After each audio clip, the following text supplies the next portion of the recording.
Most people see a ballpark. We see a theater. For us, it's not a game. It's a show. Every at-bat creates suspense. Every trick play is an illusion. Every player is a performer, and every fan plays a part. Because great shows aren't built from one big moment. They're built from a lot of little ones. Thousands of strangers become one audience, united by joy. That's always been our dream, to build the greatest show in sports. From small towns, the biggest stadiums in America, we've been reminded that we're all looking for the same thing. A reason to cheer, a reason to smile, a reason to come together. Every show has led us here. One city, one night. Banana Nation comes together for the biggest performance in Banana Ball history. At the nation's capital, the Banana Bowl. Live October 10th on Disney Plus and Disney YouTube. Tony P., they say it was the dream, and I think they succeeded. The Savannah Bananas, Banana Ball, heading back to Nationals Park for a first-of-its-kind competition. The inaugural Banana Bowl Championship, early October. You saw the announcement right there. 6 teams facing off for the trophy. A ticket lottery open now, closes Sunday at midnight. First, though, joining us now live to talk all about the event and why D.C. is the place to be for it. Please welcome the man in the yellow tux. We're talking about Banana Ball creator, Jesse Cole. Jesse, thank you so much for joining us here tonight on the Live Zone Primetime. Excited to be with you guys and can't wait to be there in a couple months. Yeah, well, where are you right now, just out of curiosity? Because you go nonstop. I mean, you're crisscrossing the country, stadiums all over. Yes, I'm in Chicago for the day. I'll be flying back to Charlotte. I'm all over the place. This tour has been crazy, but we're living the dream. Well, congratulations, first and foremost, because this is absolutely an incredible story. Can you talk to us a little bit, though, about the Banana Bowl in particular and the inspiration for it? Yeah, I mean, this is, the biggest event that we've ever had together. We had 6 teams, and, we started with just the Savannah Bananas 11 years ago, but this is 11 years in the making. We've always believed that we could build a league, and with the focus of making baseball fun and the greatness of Banana Ball and the trick plays and the celebrations and the athleticism and everything that goes into creating a show. And so we inaugural season this year with all 6 teams, and we've been working towards this. And we started with a one city world tour in 2021. We went to Mobile, Alabama, one city world tour. And we always start small and dream big. And from one city to 7 to 33 to major league stadiums to 100,000 seat stadiums, we've been bringing Banana Ball all over the country. And now let's bring the country together at the nation's capital. And we just thought it was the perfect fit. Now, for this event, this is going to be a real championship, not an exhibition, all 6 teams going together. How do you balance that with all the 6 teams together with actual competitive stakes and keeping the really great competition that you see out there? Yeah, well, we don't play any exhibitions. Every single game, we're in a league, there's standings. But yeah, I mean, you'll see huge performances, dances, and, entrances, and all of that goes into every show. But these guys, they compete every single night on the field. They want to win. And so we're going to combine this together with the final inning show, which is going to be our Super Bowl halftime show with all the teams performing. We're bringing all 6 teams there, 150 players, 150 cast members. It is by far the biggest event in history. Original music. We just released our new song. The show starts now with Patrick and Paul. There's going to be some new things in the mix. We're going over the top, and we like to dream big and hopefully perform even bigger. Over the top is a good way to describe what Banana Bowl atmosphere is like. Look, you kind of mentioned you want to bring everybody together, and the nation's capital is the place to be. What is it, though, about D.C.? What is it about the fans here in D.C. that makes it so special and made it where you want this first ever and the biggest ever event for Banana Ball to be? Well, Nationals Park was one of our first ever major league stadiums back in 2024, and some iconic moments. One of our former players who got signed by the Nationals, hit a home run and ran around with American flag, and just, you could feel the energy there. But, for us, it's really about bringing together this country. And what we know is, just in a matter of hours, we had 30,000 fans sign up for the lottery to go to DC, and coming from all over the country. We have over 40,000 K Club members spread out throughout the country. We've been to 45 states this year. I mean, it's where would be the perfect place to bring it together. And now with the 250th anniversary of America, I think it's just fitting. And yeah, the response from fans in DC has been special, but we're really going to have probably as many fans from outside of DC as in DC coming to DC for this monumental event. And speaking of the fans, the whole entire thing is about this first of its kind arrival experience for fans. How will fans be greeted at the stadium? What would some of the pregame activities look like? Will it be tied to DC? Will there be some, music? What will that look like for fans arriving at this monumental event? You better believe it. And as people know me, I kind of keep things under my yellow sleeves here. I don't give away too many things. That's good. Yeah, we're gonna think big, and we're gonna think different. And I have right now. I'm looking right now at my screen. I got a 5-page vision of what Banana Bowl is gonna be. And wow. Yeah, I mean, we're gonna flip it on its head. Usually when you have a big event, yeah, we'll have celebrities, we'll have guest appearances, we'll have stars, we'll have all that. But usually they come in on the red carpet. We're gonna have our fans come in the yellow carpet. And our fans are gonna be dressed up, costumes. We're gonna celebrate them. And yeah, there'll probably be huge fireworks shows. There'll be huge flyovers. We're going to honor American heroes. We're going to honor Olympians, and we're going to honor fans from all over the country. And so that's what I think it's all about. What we're so grateful is that we get to bring joy, and we get to bring people together, and we get to honor and recognize people. And I think the world needs more of that, needs more joy, happiness, and recognizing people. And so it's going to be the biggest, when I say biggest event, yes, we've played in 100,000 seat stadiums, but no show, no performance is even close to how ambitious this one is. We are throwing it all out there. It is going to be nonstop, and it is scary, but it's going to be worth it. And, fortunately, even if you can't get your hands on tickets, this will stream live on Disney Plus and on your YouTube page. Jesse, I speaking of recognizing people and celebrating people, let's talk about you here for a hot second, because you went from trying to sell tickets to this dream of yours to now putting on this event in the nation's capital. What does this moment mean to you personally? When you go back 11 years ago, my wife and I had this big dream to make baseball fun, and we went to Savannah, Georgia, and we sold 2 tickets in our first few months. We had to sell our house, empty out our savings account. We were sleeping on an airbed, grocery shopping with just $30 a week. But when you think about this country, you think about what America stands for. It's about opportunity. And even when we were down to nothing, we had nothing left, we still believed we could make something happen, and we had an opportunity. And to see now selling out every single game since our first season, the wait list now over 5 million for fans to get tickets. It is unbelievable. This Disney broadcast can be globally. They're going to promote it like crazy. It's going to be everywhere. And to see where we've come to now, we have 150 players that their dream may have been cut short. They didn't make it to the major leagues, or some players did, but now they get to live even a bigger dream, sold out crowds and fans from all over the country. And so, yes, my wife and I were living our dream, but it's even greater that we've got all our players, our cast, and our staff that get to live their dream as well. You could say this might be bigger than MLB in a lot of ways. I don't know a lot of MLB teams selling at 100,000 stadiums. Now, let me ask you this, and one of the things that I really found interesting about your process is that you take inspiration from a lot of places over these last 11 years, whether it be P.T. Barnum, Disney, the Grateful Dead, Jeff Bezos. You have so many inspirations.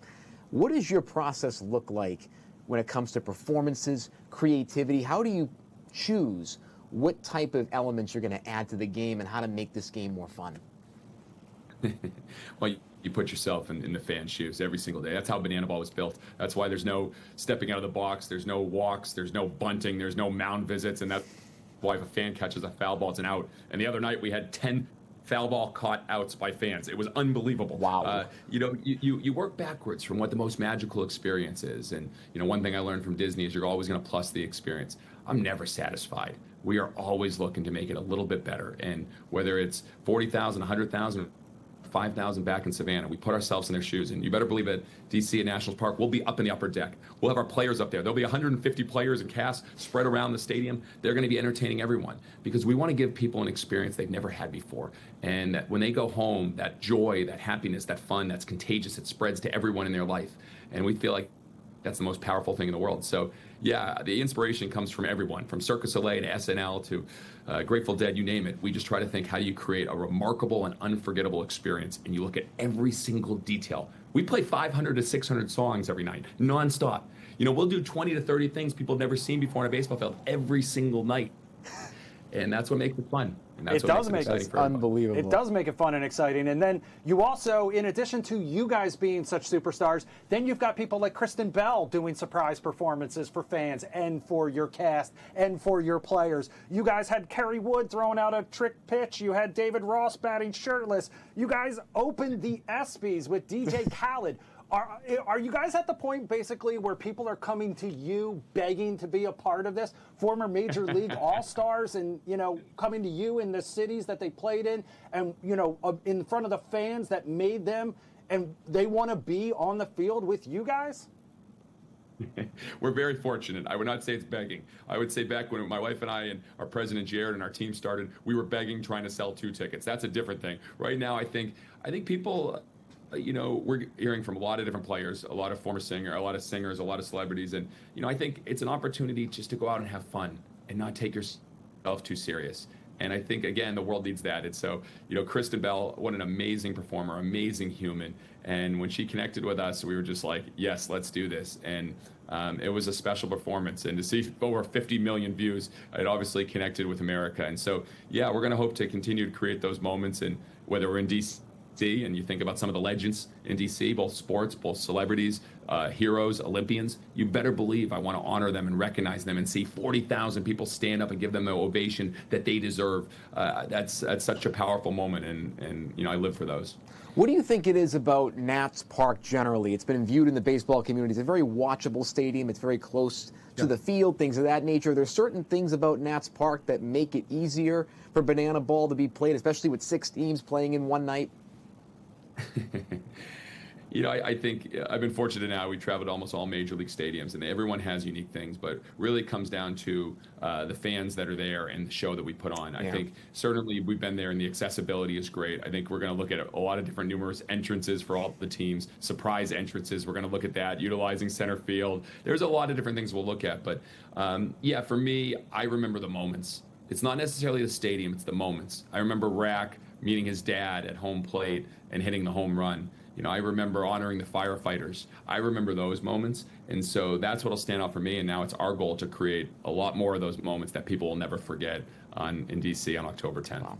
I don't want to look too far ahead in the future because I know we're focused on the Banana Bowl coming here in October, but I also know you like to keep things up your sleeve. Like you said, you don't want to give too much away. But what does the future hold for Banana Ball? Can we eventually maybe see more teams being added to this? Would we see teams kind of with permanent home bases in cities, kind of like other professional sports leagues? Or do you think kind of the traveling nature of it is what makes it so special? You lost me when you said like other sports leagues. I think for us, whatever's normal, do the exact opposite. We believe normal gets normal results. And so we don't want to be a little bit better, a little bit faster. We want to be the only. And to be the only, you have to really think differently. You have to outthink, don't outspend. And so, I think there will be more teams at a point, but we're going to ask, what are the most unique places we can play? Where can we bring our game to fans that they never expected to get it? What are the things we can do on a field and set up and how we play that baseball's never seen? What are new rules we can establish? Those are the questions we like to ask, and using first principles thinking, just question everything. And that excites us. So I believe we're going to create 1 billion fans, but the way we do it is one fan at a time. And to see we're playing in front of 3.4 million fans this year, be over 4 million next year. One step at a time, I believe we're going to get there. What impact do you see Banana Ball having, not just on baseball fans generally, but how the game is played in the future? Because we've seen in the past that creative leagues like yours have inspired, more traditional, normal leagues, in quotes, to change some of their rules to adapt to the fans. What are some things that you could see Banana Ball having an impact on in the future? I think the big challenge is all those alternative leagues. Most of them have failed. When you look at the XFL back in the day and the World Hockey Association, and you look at ABA and all the different leagues, they failed, and because maybe they had different goals. They were focused on revenue and driving sales and weren't obsessed with the fans. So for us, we simply just focus on, how can we make the game more fun? How can we have more celebrations? How can we do things every night people have never seen before? How can we break down the barriers between fans and players and get the players even more in the crowd and all of that? And so, I think Major League Baseball's done a great job. The games are faster now. I think you're seeing more celebrations. And when I was a kid, my dad told me, play the game and act like you've done it before. And I think right now you need to play the game and have fun, because that inspires more kids to have fun. And if you're having fun and celebrating, that's a good thing for the game. And I will always encourage that. So we're going to do more of that, and we're going to keep bringing the game to the fans in ways they've never imagined before. I love that. And my final question, you talk about your journey, from Savannah all those years ago.